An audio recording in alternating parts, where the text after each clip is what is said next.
இந்நாள் இனிய நாளாக அமைய ராமானுஜர் திருவடியை பற்றி பரந்தாமனை அறிவோம். தினம் ஒரு நாராயணீயம். கலசாம்புதி சாயினம் புனக பரவை குண்டபதாதிவாசினம்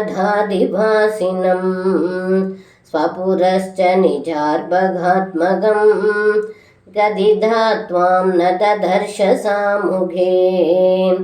இந்த பாடலுக்கு அர்த்தம்: ஏ குருவாயூரப்பா, தங்களுடைய திருவாயில் தாயான யசோதை திருப்பார்கடலில் பள்ளி கொண்டிருக்கும் வாசுதேவனாகவும் பரமபதத்தில் வீற்றிருக்கும் வைகுண்டநாதனாகவும் இப்பொழுது தனக்கு பிள்ளையாக தன்னுடைய எதிரில் நிற்பதையும் கண்டால் தாயான யசோதை இப்படி பல பல வடிவங்களில் தங்களை கண்டால் என்று இந்த பாடலில் பட்டத்ரி சொல்கின்றார். சர்வம் கிருஷ்ணார்ப்பணம். ஸ்ரீ குருவாயூரப்பன் திருவடிகளே சரணம்.